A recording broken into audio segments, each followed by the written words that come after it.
This is RT International. We have breaking news for you this hour, coming to us from Austria, where a man has attacked passengers on a train with a knife. Police say 2 people have been wounded. The attacker, who was a 60-year-old German national, has been detained. His motives are currently unclear. We'll bring you more on the breaking news the moment we get it.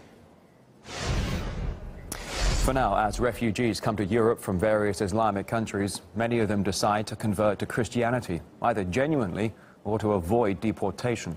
But the converts are allegedly suffering abuse from fellow newcomers.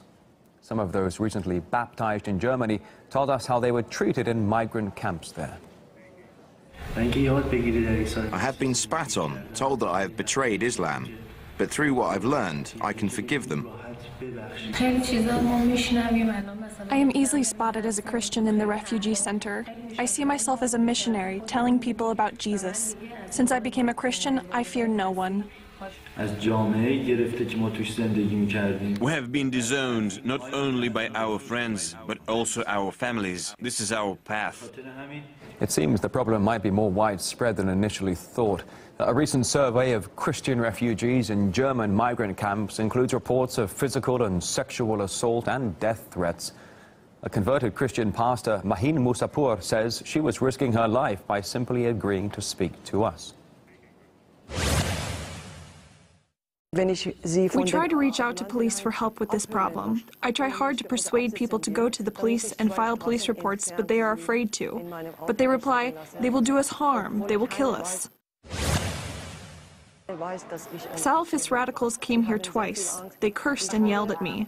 I'm risking my life right now by being in front of this camera. But who else would speak about this? Germans do not bring up this topic as they are afraid of being labeled far-right extremists or Nazis. I am a Christian convert, but my sister is still Muslim. I love Muslims, and they work for very little money at this parish to help other Muslims who come to hear God's word.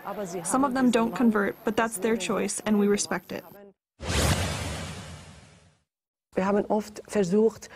Sometimes I have to pick up some of our churchgoers by car or drive them back home. I pick them up, for example, 2 streets away from their house, although no one knows that I'm a Christian preacher.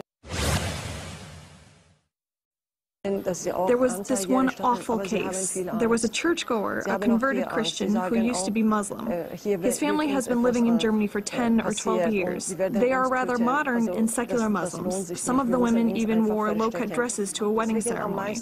Their children go to school, but once they made a call to Afghanistan to get a killer for their converted family member. It was his sisters that made the phone call. This is truly sad. I really thought that integration had at least some effect on them. Afghans are the most afraid, as a lot of them have families living in Afghanistan and they don't want to complicate their relatives' lives back home. All right, coming up next year on RT International, boom bust assessing why Brexit may be a longer time coming than originally promised.